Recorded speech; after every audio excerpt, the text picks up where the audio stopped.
ये MRI machine के अंदर चली जाती है और जो कॉइल हमने लगाया है, कॉइल के जितना पार्ट अंदर गया है, अगर हम आरएफ पल्स लगाएंगे तो कॉइल का जो साइज़ है पूरे साइज पे आएगा। यस और नो? नहीं सर, पार्टिकुलर जहाँ पे कॉइल लगाएंगे उस जगह। हाँ, मैं भी यही बोल रहा हूँ। ऑन है। तो जितने दूर आपने कॉइल लगाया है उतनी ही दूर का सिग्नल आएगा ना, ठीक है। लेकिन क्वेश्चन ये बनता है,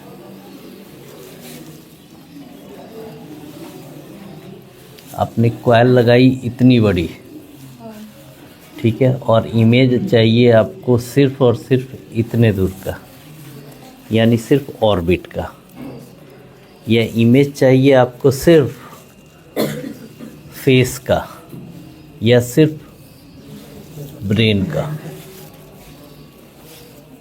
ठीक है। तो इसके लिए क्या करोगे? आरएफ कॉइल, तो इस पे जो जाएगा सिग्नल वो तो पूरे कॉइल से जाएगा। जितनी बड़ी कॉइल है पूरे कॉइल से आरएफ पल्स निकलेंगे, और ये आरएफ पल्स जितने पे लगेंगे सभी से सिग्नल रिलीज होगा। ध्यान से सुनो, इजी है, लेकिन सुनोगे तो इजी है, नहीं सुनोगे इजी नहीं है। वो लड़का कहाँ गया फिर?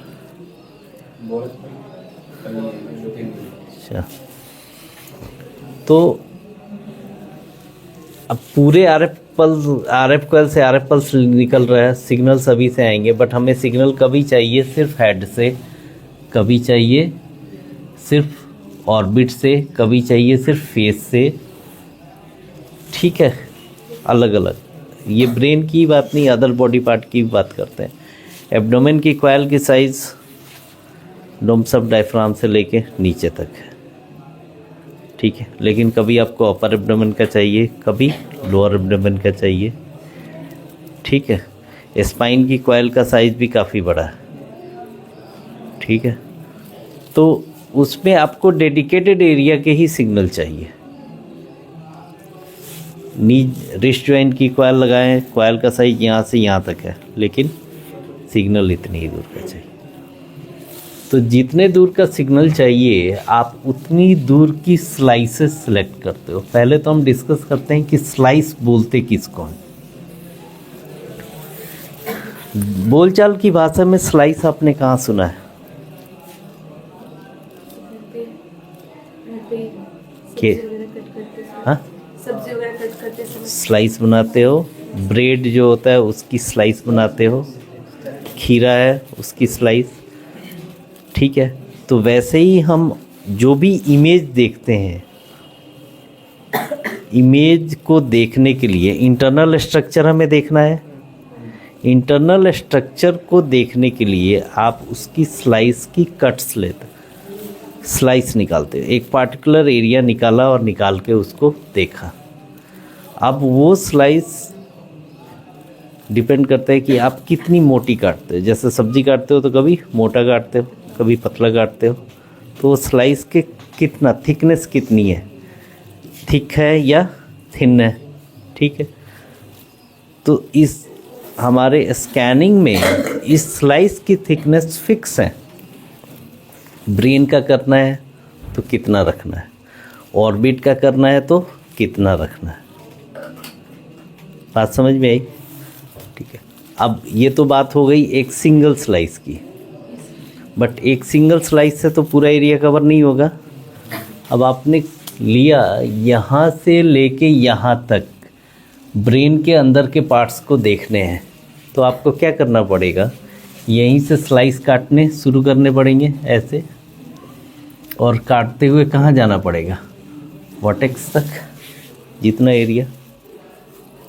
तो टोटल नंबर ऑफ स्लाइसेस कहाँ से कहाँ तक आप कवर कर रहे हो, इस चीज़ को बोला जाता है स्लाइस सिलेक्शन। इसको हम बोलते हैं स्लाइस सिलेक्शन। आरएफ पल्स तो पूरे पे लगेगा, लेकिन हमें इमेज कितने से चाहिए? जितनी दूर हम स्लाइस ले रहे हैं। ठीक है, जितनी दूर हम स्लाइस ले रहे हैं। इसके लिए अलग से एक हम इलेक्ट्रोमैग्नेटिक कॉइल यूज़ करते हैं, अलग से इलेक्ट्रोमैग्नेटिक कॉइल यूज़ करते हैं। कल मैंने आपको बताया कि इस इलेक्ट्रोमैग्नेटिक कॉइल का नाम है ग्रेडियंट कॉइल, और इसको हम बोलते हैं slice selection gradient coil, slice selection gradient coil. देख, ये तो बात हो गई सिर्फ स्लाइस की, बट अब ये जो स्लाइस आप कट कर रहे हो, ये आगे से पीछे कितना बड़ा है, आगे से पीछे कितना बड़ा है, एंटीरियर टू पोस्टीरियर। ठीक है, एक तो एंटीरियर टू पोस्टीरियर, और दूसरा इसका राइट टू लेफ्ट कितना बड़ा है, राइट से लेफ्ट कितना बड़ा है। ठीक है, ये दो चीज़ें, ये दोनों की लेंथ कितनी बड़ी है। ठीक है, ये दोनों लेंथ डिटरमाइन करती हैं कि जो स्लाइस काटोगे उसका साइज कितना बड़ा होगा। हाँ या ना?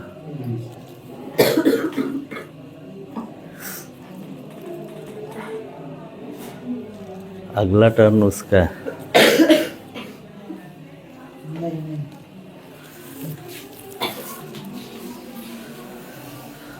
इसको बात कर ले।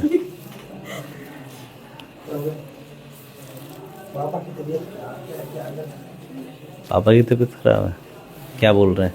आने जाना है, जाओ। क्या हो गया?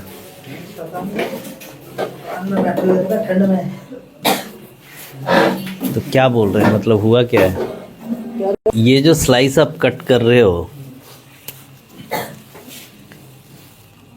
इसका एंटेरो पोस्टीरियर, एंटेरियर कौन सा होगा? ये और ये राइट और ठीक है।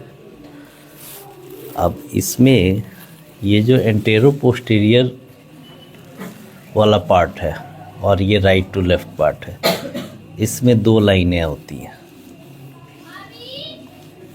एक बार में पूरी इमेज तो आएगी नहीं, एक एक पिक्सल आता है, 1 बाई 1 करके पिक्सल आता है। ठीक है, तो जो भी फील्ड ऑफ व्यू होती है उसमें दो लाइनें होती हैं, एक वर्टिकल और दूसरी हॉरिजॉन्टल।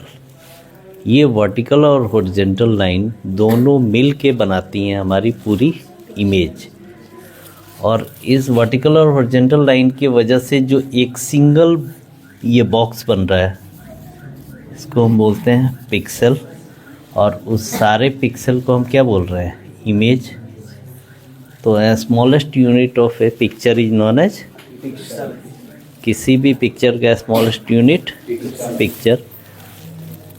ये जो पूरी पिक्चर बनी है, ये सारे पिक्सल को मिला के बनी है, और टोटल नंबर ऑफ पिक्सल को हम बोलते हैं क्या? Matrix. Total number of pixel को मैट्रिक्स। और ये जो साइज ऑफ मैट्रिक्स किस पे डिपेंड करता है? टोटल नंबर ऑफ फ्रीक्वेंसी की लाइन और टोटल नंबर ऑफ फेज की line. Total number of frequency और टोटल नंबर ऑफ फेज। जैसे फ्रीक्वेंसी हुई 256 और फेज हुआ 256, तो ये दोनों का जो प्रोडक्ट हुआ वो इस मैट्रिक्स। तो आप या तो दोनों का प्रोडक्ट लिख दो कि मैट्रिक्स इज इतना पिक्सल, या फिर लिख दो 256 इंटू 256। तो मैट्रिक्स के साइज को लिखने का दो तरीका है, या तो टोटल नंबर ऑफ पिक्सल लिख दो कि 10,000 पिक्सल या 1000 पिक्सल जो भी है, या फिर उन दोनों का प्रोडक्ट के फॉर्म में आप राइट डाउन कर सकते हो, 256 इंटू 256। क्लियर है? चलो तो यहाँ पे आपको 3 चीज़ें चाहिए। एक तो स्लाइस कितना कवर करना है, इसके लिए अलग से एक इलेक्ट्रोमैग्नेटिक कॉइल यूज़ करते हैं। RF पल्स पूरे पे लगेगा, लेकिन ये RF पल्स निकलेगा पूरे पे, लेकिन लगेगा कितने पे? जितना आपने स्लाइस को सेलेक्ट किया है। इस काम को एक अलग से इलेक्ट्रोमैग्नेटिक कॉइल करती है। उस कॉइल को हम बोलते हैं slice selection gradient coil. Slice selection gradient coil. अब ये जो फंक्शन है, इसके लिए तो स्लाइस सिलेक्शन हो गया।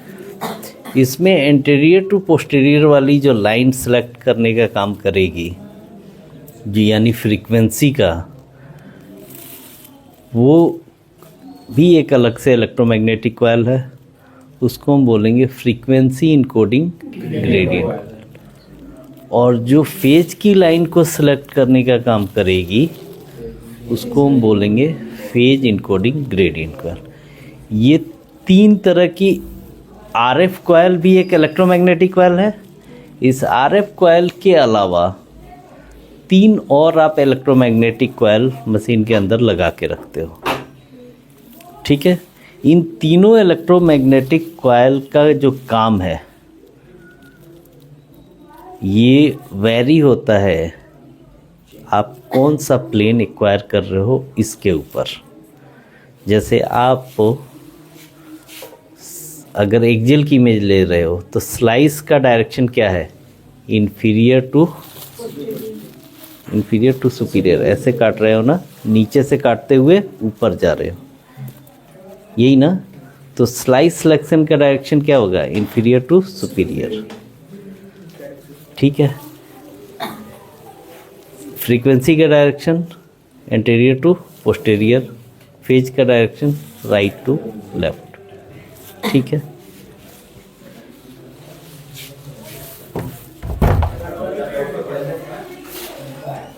हाँ जी, इसकी पिक्स लो एक बार।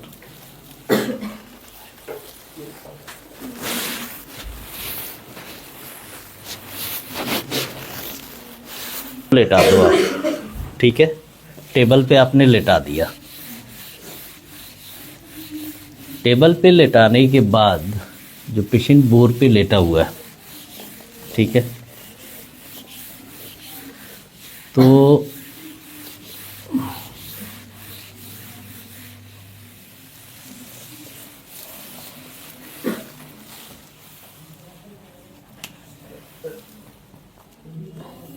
ये MRI की टेबल है, ठीक है।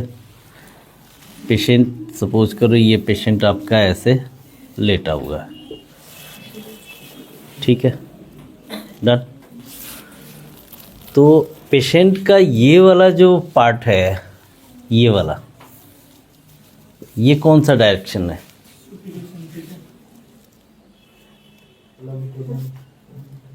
बताओ।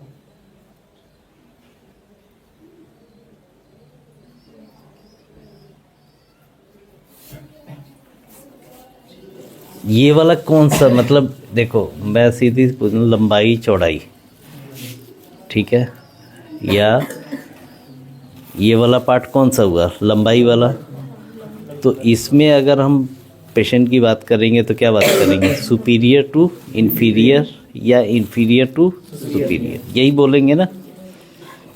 अगर एब्डोमेन की बात करें तो जिस ऑर्गन की ओरिजिन जहाँ से होती है, जिस भी ऑर्गन की ओरिजिन जहाँ से होती है, वहीं से उसका स्टार्ट होता है।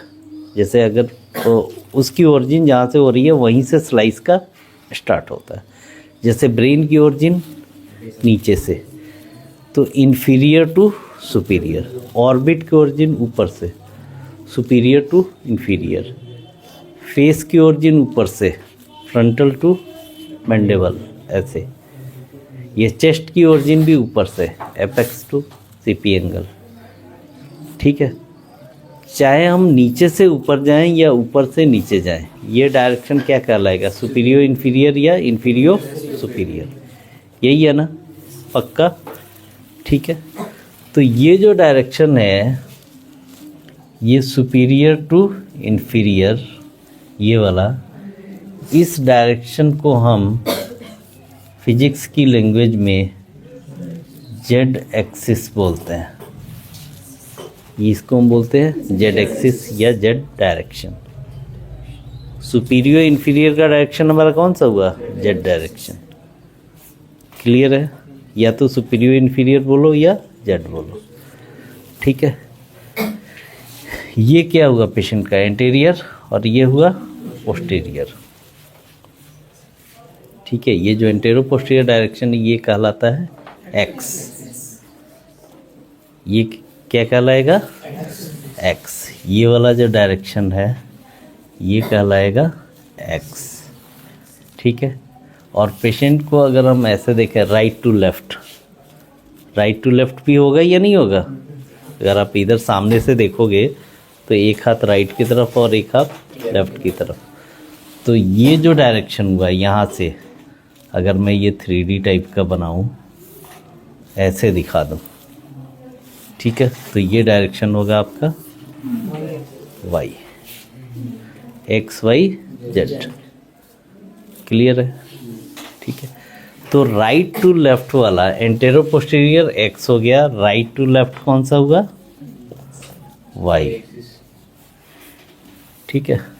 तो बोर के तीनों डायरेक्शन में, एक सुपीरियर इन्फीरियर डायरेक्शन में, एक एंटेरो पोस्टीरियर डायरेक्शन में, एक राइट टू लेफ्ट डायरेक्शन में, तीनों डायरेक्शन में एक 3 इलेक्ट्रोमैग्नेटिक कॉइल सेम कैपेसिटी की लगाई गई हैं। तीनों की कैपेसिटी सेम है, ठीक है, और तीनों का जो स्ट्रेंथ है वो भी सेम है, ठीक है। ये सिंपल इलेक्ट्रोमैग्नेटिक कॉइल है, बट इनका जो काम है एट ए टाइम तीनों का काम नहीं होता। इनका काम बदलते रहता है, अलग अलग टाइम पे होता है, और इनका जो फंक्शन है वो भी बदलते रहता है। इनका फंक्शन भी बदलते रहता है। अब ये 3 जो कॉइल हैं, इन 3 कॉइल में से अगर आप एक्सियल की इमेज लेते हो, एक्सियल की इमेज, ठीक है, तो एक्सियल की इमेज में स्लाइस कैसे लोगे? सुपीरियर टू इन्फीरियर या इन्फीरियर टू सुपीरियर, यही लोगे ना। तो ये वाला डायरेक्शन कौन सा हुआ? Z axis. तो जेड एक्सिस के डायरेक्शन में जो कॉइल लगा होगा वो काम करेगा कि कहाँ से कहाँ तक स्लाइस को कट करना है, यानी स्लाइस सिलेक्शन का काम करेगा। ये कॉइल हमारा slice selection, gradient slice selection का काम करेगा। अभी ग्रेडियंट पे नहीं जाते हैं, स्लाइस सिलेक्शन का काम करेगा। क्लियर है? कोई डाउट नहीं। अगर यही चीज़ मैं कट कर रहा होता क्या, एंटीरियर टू पोस्टीरियर, ऐसे कट, अब ये सुपीरियर टू इन्फीरियर ना कट के एंटीरियर टू पोस्टीरियर, तो इसमें कौन सी कॉइल स्लाइस सिलेक्शन का काम करेगी? एंटीरियर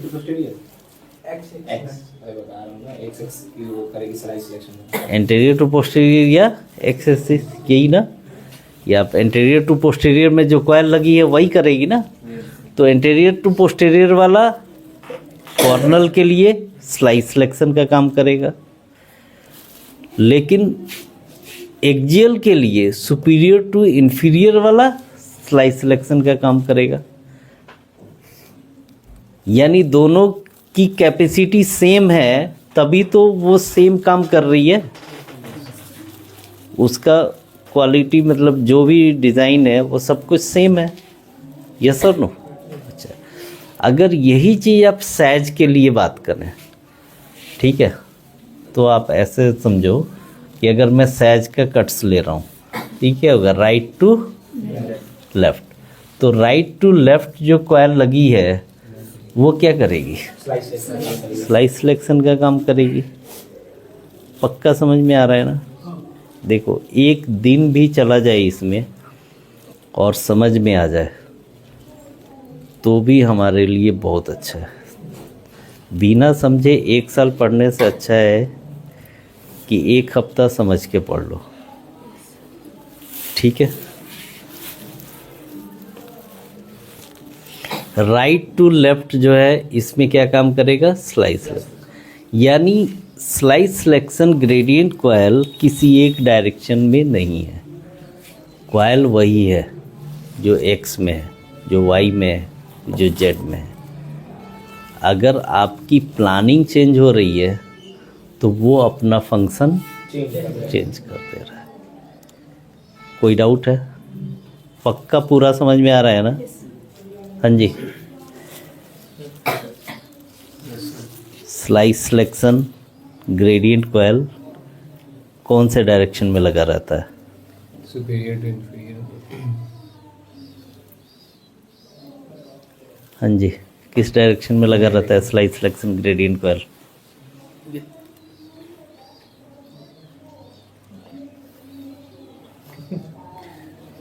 बताओ। देखो समझ में आ गया, समझ में आ गया तो बहुत इजी है, नहीं समझ में आया तो मुश्किल नहीं, बहुत मुश्किल है। हाँ जी मासूम, स्लाइस सिलेक्शन किस डायरेक्शन में रहेगा?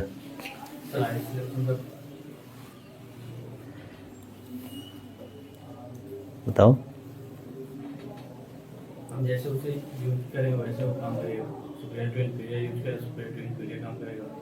और राइट टू लेफ्ट यूज करेंगे तो राइट टू लेफ्ट काम करेगा। तो हम जैसे उसे अपडेट करेंगे रिकॉर्डिंग काम करेगा। Very good. देखो प्लानिंग के according slice selection gradient coil किस डायरेक्शन में रहेगा? स्लाइस सिलेक्शन के डायरेक्शन में रहेगा। वो खुद ही बता रहा है कि मैं स्लाइस सिलेक्शन हूँ, तो आप स्लाइस सिलेक्शन जिस डायरेक्शन में करेंगे उस डायरेक्शन में वो स्लाइस सिलेक्शन ग्रेडियंट कॉइल काम करेगा। आप सुपीरियर टू इन्फीरियर अगर स्लाइस कट कर रहे हो तो सुपीरियर टू इन्फीरियर काम करेगा। Anterior to posterior slice cut कर रहे हो तो फिर स्लाइस का डायरेक्शन क्या हो जाएगा? अगर राइट टू लेफ्ट कट कर रहे हो तो राइट टू लेफ्ट हो जाएगा। तो स्लाइस सिलेक्शन ग्रेडियंट कॉइल किसी एक डायरेक्शन में रहेगा क्या? बताओ। किसी भी डायरेक्शन में, ये डिपेंड करता है कि आप प्लानिंग कैसे कर रहे हो। आप प्लानिंग जिस डायरेक्शन में करोगे उसी डायरेक्शन में होगा। ठीक है, परेशान ना हो। जो जवाब दे रहे हैं ना वो भी आप ही की तरह ब्लैंक थे।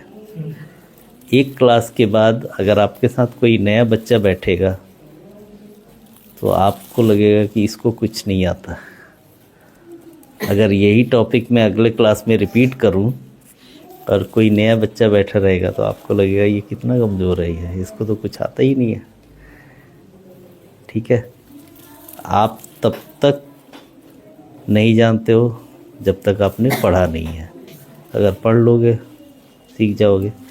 ठीक है, बट हाँ, क्लास में बैठ के उसके बाद भी नहीं समझ में गए, नहीं समझ के गए तो फिर डिफरेंस क्रिएट होना शुरू हो जाएगा।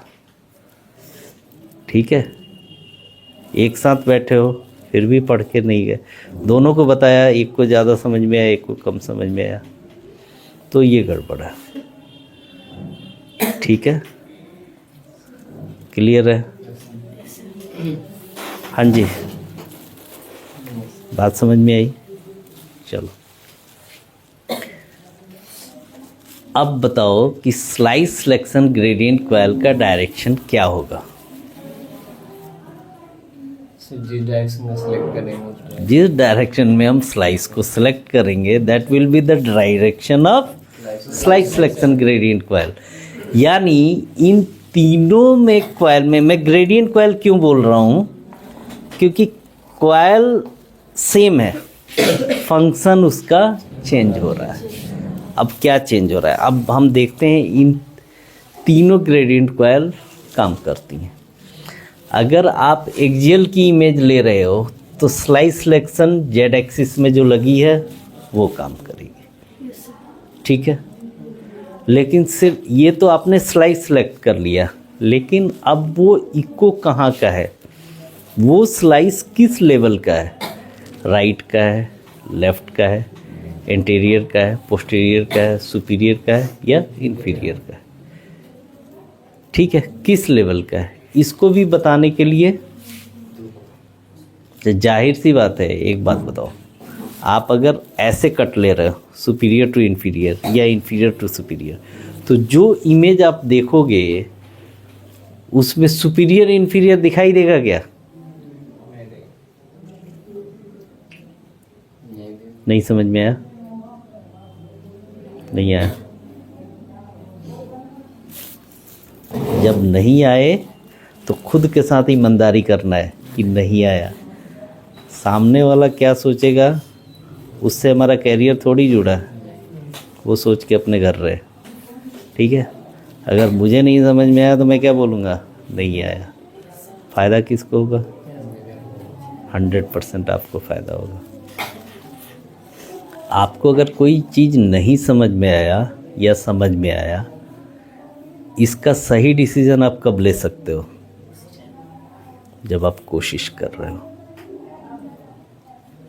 बात समझ में आई? मेरी बात ध्यान से सुनो, मैंने क्या बोला अभी।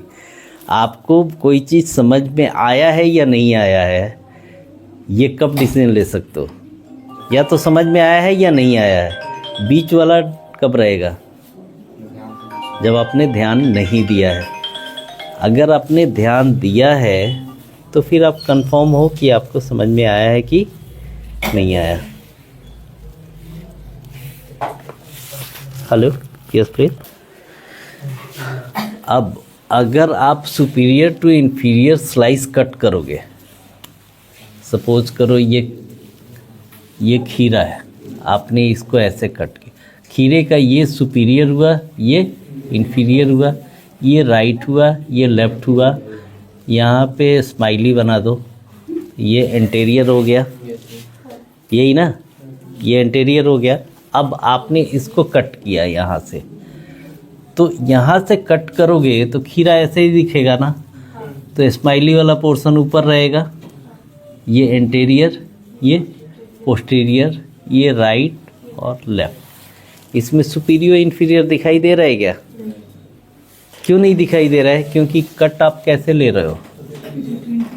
या इन्फीरियर टू सुपीरियर, ऐसे कट ले रहे हो। तो आप जिस डायरेक्शन में काटोगे वो डायरेक्शन आपको दिखेगा क्या? अब मेरी बात सुनो, आप इस खीरे को ऐसे काटो, right to left, right to left, तो आप ये काटोगे तो स्माइली का आधा दिखेगा।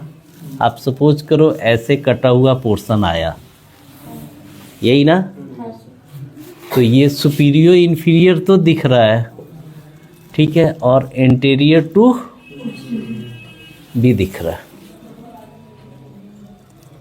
जिस डायरेक्शन में आपने काटा वो डायरेक्शन दिखेगा क्या? नहीं दिखेगा। ठीक है, आप अपने फेस को ऐसे कट करो, सपोज करो कि ये,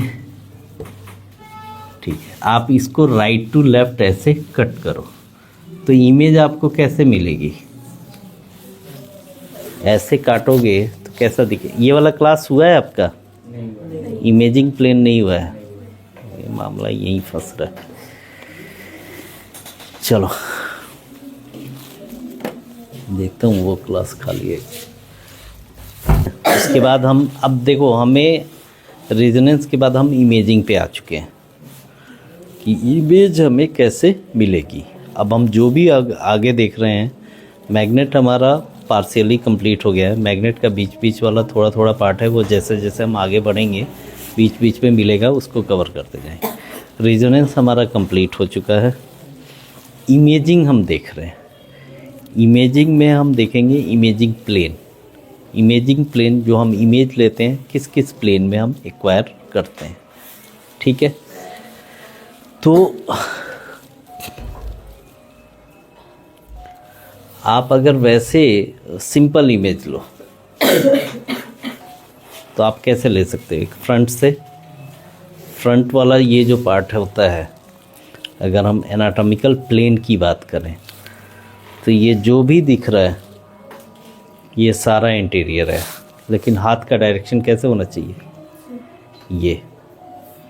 बाकी तो आप चेंज कर नहीं सकते, बट हाथ, hand should be like this.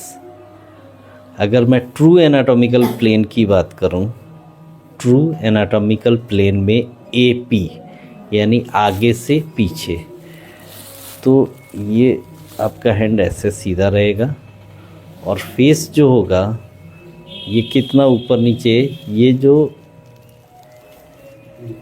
Intern auditory meatus, opening of the year, auditory meatus, और ये कैंथस, या इसको हम ऑर्बिटल लाइन भी बोलते हैं, ठीक है। इसको ऑर्बिटल लाइन बोलते हैं। अगर इसको हम बोलते हैं तो सुपरा ऑर्बिटल, और ये इंफ्रा ऑर्बिटल।